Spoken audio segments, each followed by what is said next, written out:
CGI Chandrachud ने मानी supreme court की कैसी गलती।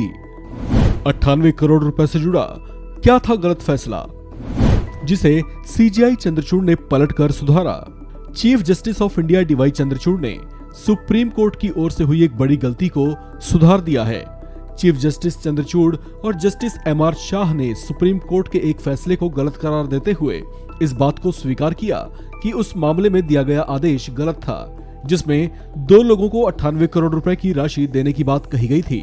इस टिप्पणी के साथ सुप्रीम कोर्ट ने अपनी ऐसी भूल को दुरुस्त कर लिया। कहा जाता है कि गलती किसी से भी हो सकती है, लेकिन समझदारी इस बात में होती है कि जल्दी से जल्दी उस गलती को सुधार लिया जाए। देश के सर्वोच्च न्यायालय ने भी ऐसा ही किया, जब एक मामले में गलत आदेश देने के बाद उसे जल्दी ही ठीक भी कर लिया गया। दरअसल सुप्रीम कोर्ट के गलत फैसले की वजह से 98 करोड़ रुपए की रकम उस पक्ष को मिल गई थी जिसे मिलनी नहीं चाहिए थी। इस तरह की त्रुटि पर Chief Justice of India D Y Chandrachud ने एक्टस क्यूरी नेमिनेव ग्रेवाबेट नियम का इस्तेमाल करते हुए शीर्ष अदालत के पुराने फैसले को पलटा और नया आदेश जारी किया।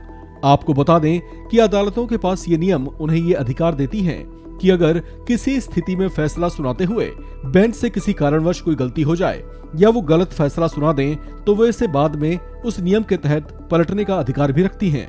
इस मामले में जब चीफ जस्टिस ने पाया कि शीर्ष अदालत के एक गलत फैसले की वजह से 98 करोड़ रुपए की भारी भरकम रकम गलत हाथों में चली गई है, तो उन्होंने इसे एक्टस क्यूरी नेमिनेव के नियम का इस्तेमाल करते हुए पुराने फैसले को पलट दिया और नया फैसला सुनाते हुए गलत पक्ष को यह आदेश जारी किया कि वो पूरी रकम ब्याज समेत सुप्रीम कोर्ट रजिस्ट्री में जमा करवाएं।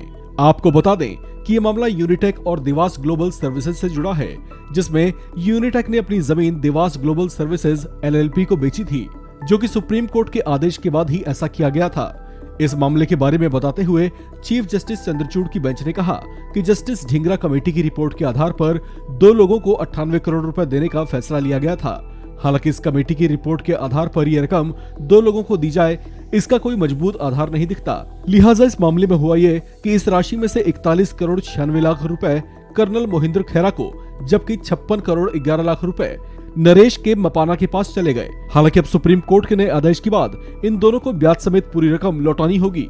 आपको बता दें कि सुप्रीम कोर्ट के चीफ जस्टिस डीवाई चंद्रचूड़ के संज्ञान में ये मामला तब आया था जब एडिशनल सॉलिसिटर जनरल ने सर्वोच्च न्यायालय के पुराने फैसले पर सवाल उठाया था, जिसके बाद चीफ जस्टिस की बेंच ने पुराने फैसले को देखा और उन्हें पुराने आदेश में हुई गलती के बारे में पता चला और इस तरह से चीफ जस्टिस ने पुराने फैसले को पलट दिया और नया फैसला जारी किया। इस खबर में फिलहाल इतना ही। बाकी अपडेट्स के लिए बने रहिए वन इंडिया हिंदी के साथ।